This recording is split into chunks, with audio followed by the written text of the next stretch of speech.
kita udah bertemu dengan Bapak Arvin Sayuti selaku Kepala Dusun 2 ya Pak? Ya. Ya, jadi gimana Pak kabarnya? Oh, sehat. Ya, sehat Alhamdulillah. Ini sudah berapa lama Pak menjadi Kepala Dusun 2? Oh, sekitar 5 tahun. Jadi 5 tahun terakhir sudah menjadi Kepala Dusun 2.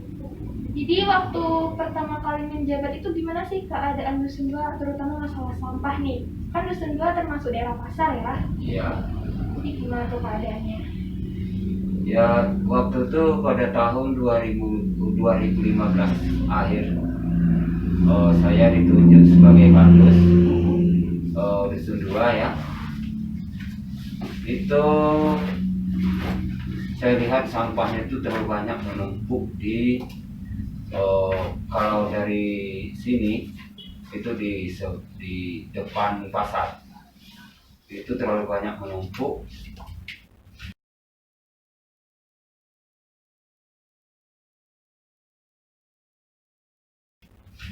Kadang satu minggu itu ada sekitar 2 truk, itu pun tidak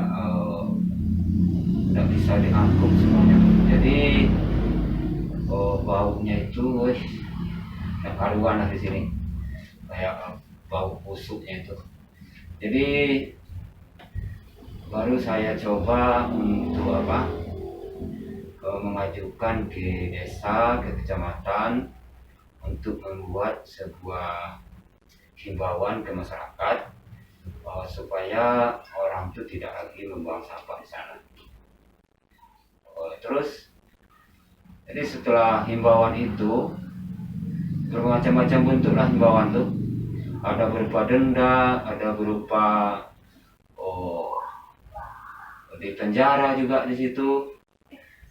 Sudah kami pasang himbauannya itu berupa spanduk. Itu pun nggak dihiraukan ya? Nggak dihiraukan oleh masyarakat. Jadi sudah berapa lama? Sekitar 2015 ke 2018. Oh, berarti itu masih ya 3 tahun tuh masih juga menumpuk sampah. Itu tuh sampah pasar aja atau ada sampah umum Pak dari sana? Oh ya, itu sebenarnya sampah itu bukan sampah orang pasar di sini, tapi itu semuanya tuh sampah dari boleh dikatakan 3 kecamatan. Jadi desa-desa yang bertetangga dengan kecamatan kita yang terdekat, baik dari timur atau dari barat, itu rata-rata buang sampahnya di sini. Jadi kita di pasar ini jangan kewalahan sekali dengan sampah tersebut. Terus Pak, itu saya lihat tadi kenapa orang yang sudah berdagang di pasar masih juga meletakkan sampah sembarangan. Oh, itu kan sudah saya kasih himbauan, sudah saya kasih tahu bahwasanya sampah itu jangan ditaruh sembarangan, dimasukkan dalam karung. Itu kan sekarang ini kan ada mobilnya itu sudah masuk pas, kalau di sini kan hari pasar hari Sabtu. Hari Sabtu tuh, hari Minggu itu sudah sampahnya sudah dimuat semuanya. Truknya. Nah, jadi setiap hari Minggu ini sampahnya bakal diambil.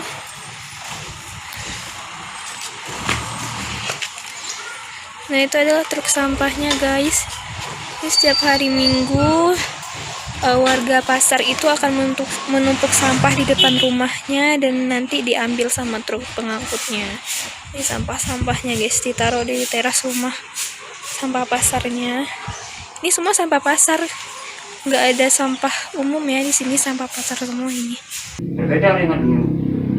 Dulu tuh sampah numpuk kalau hari pasarnya hari Sabtu, jemput sampahnya itu hari Kamis atau hari Rabu.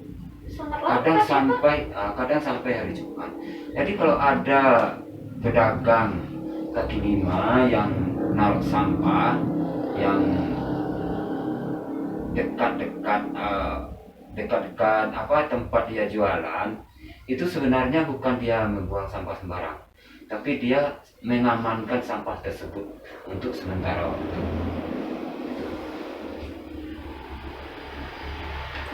setelah upaya itu apakah sekarang ada kemajuan, Pak? Dari tahun 2018 ke sekarang ini sudah banyak perubahannya. Jadi sebenarnya kami waktu itu pada tahun 2018, tidak salah ya, 2018 kami berembuk dengan masyarakat Dusun Dua ini, pemuda juga. Pada saat itu kami lakukan gotong royong serentak. Gotong royong karena saya berpikir gini, sampah itu sebenarnya orang-orang yang sekitar-sekitar itu tidak mau membuang sampah. Karena ada pemicunya tadi, karena sampah sudah ada di pasar, sehingga orang itu seolah-olah menganggap bahwa sampah yang ada itu tempat pembuangan sampah gitu. Sehingga saya berpikir untuk merubah perilaku orang tersebut, sehingga kita harus membuang sampah bersih, lingkungannya bersih, sehingga tidak ada lagi orang itu sudah malu untuk membuang sampah di pasar ini. Nah, jadi kami lakukan gotong royong serentak, kami bersihkan semua. Setelah itu kami kontak dengan LH Lingkungan Hidup. Dia harus mengambil sampah pada hari Minggu, sehingga tidak ada nampak tumpukan sampah di pasar yang sangat lama gitu. Kalau dulu kan pasar hari Minggu, pasar hari Sabtu, ngambil sampahnya paling cepat tuh hari Rabu, sehingga sampah itu kan lama tertumpuk di sana. Kalau sampahnya lama tertumpuk di pasar, jadi orang-orang itu ikut-ikutan membuang sampah di sana.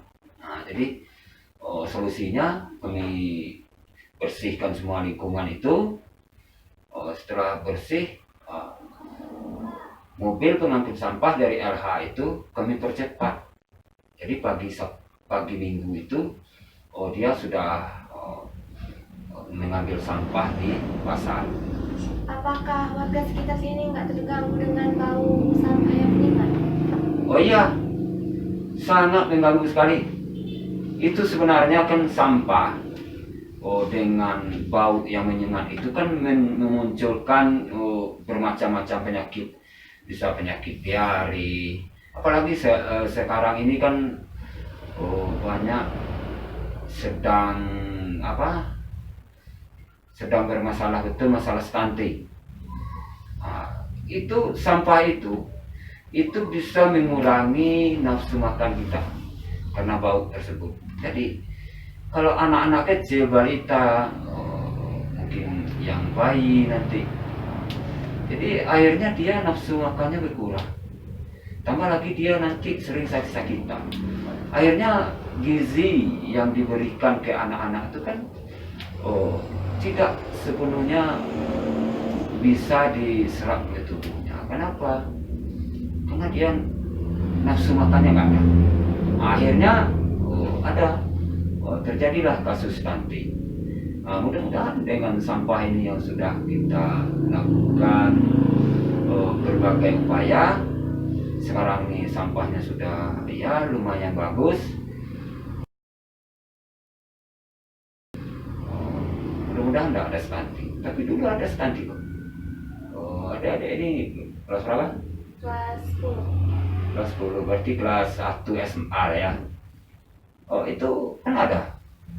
Dari pasar ini kan ada satu orang yang stunting.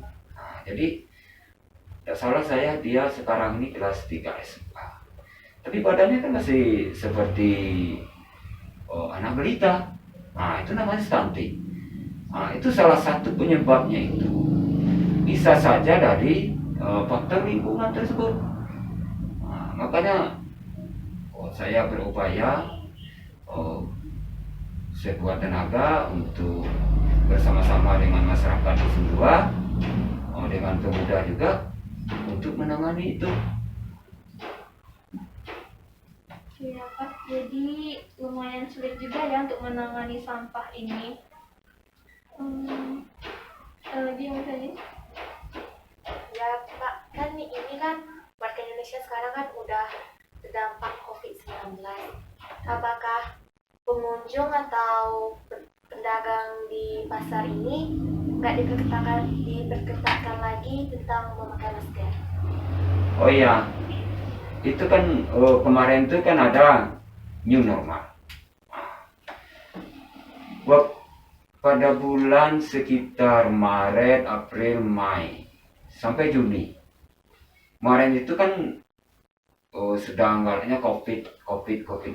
Kami pun terus melakukan sosialisasi, memberitahu ke masyarakat bahwasanya dia tuh harus cuci tangan, membuat cuci tangan di setiap rumah.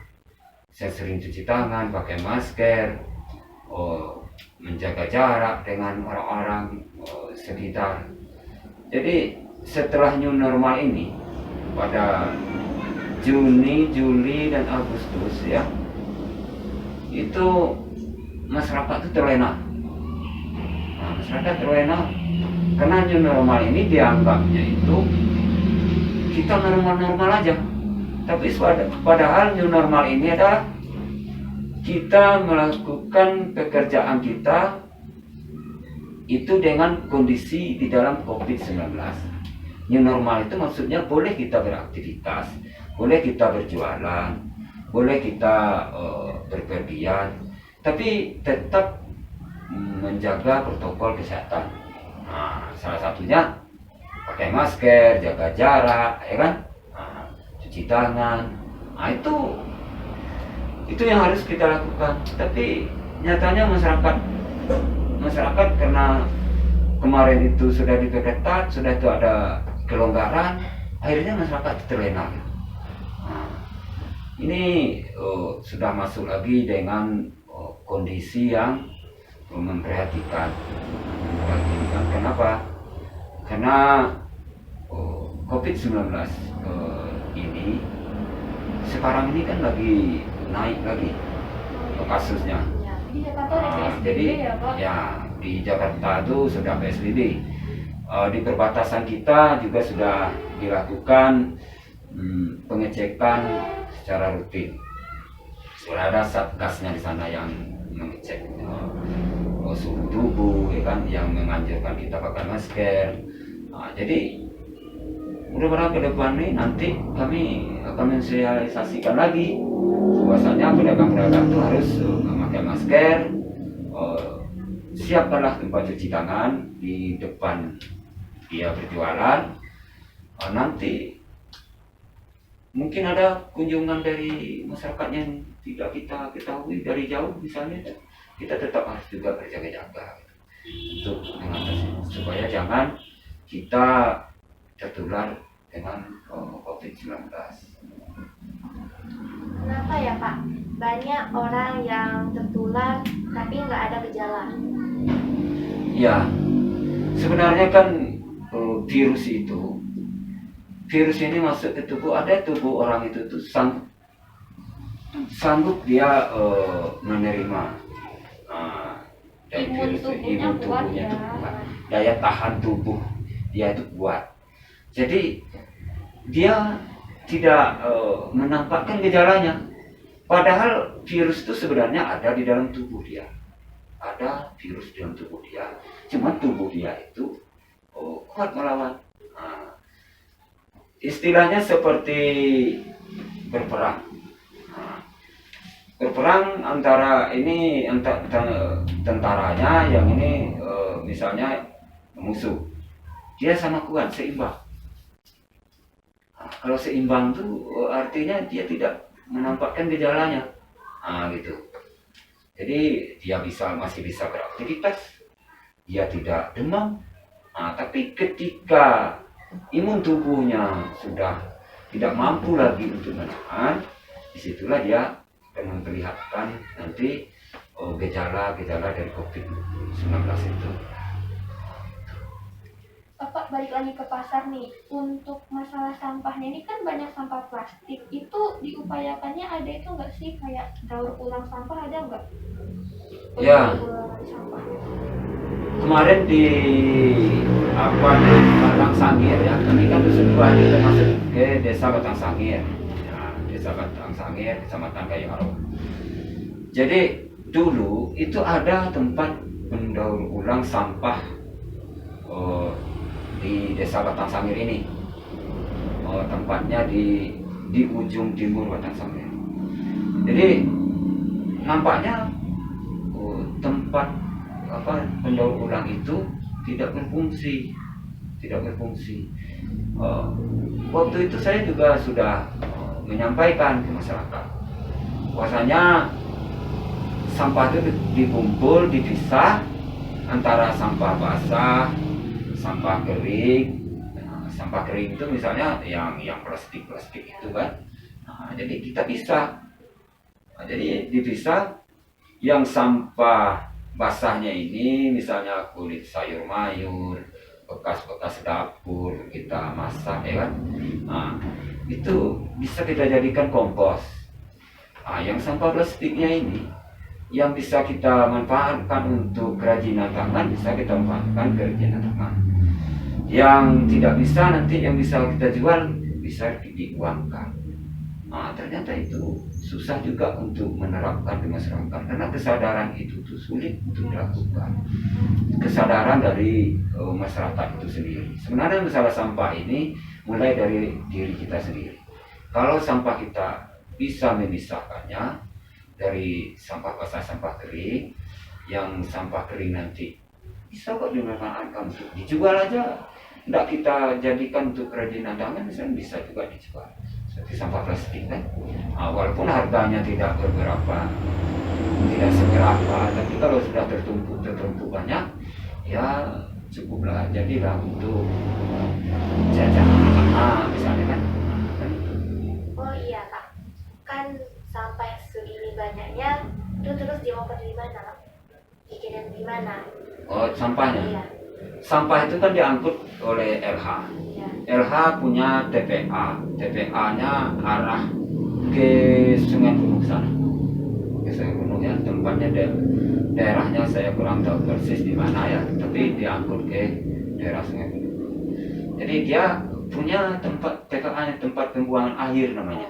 Tempat pembuangan akhir sampah itu dia angkut semua, nanti dia tumpuk. Nah, sistem pengolahannya di sana nanti itu orang LH yang ngurus.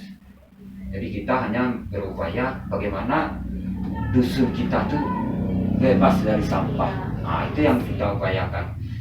Cuman untuk sekarang ini kan belum 100% bagus belum. Tapi ya kita bandingkan dari tahun-tahun sebelumnya udah bagus, udah banyak perubahan. Dulu kan bau sekali.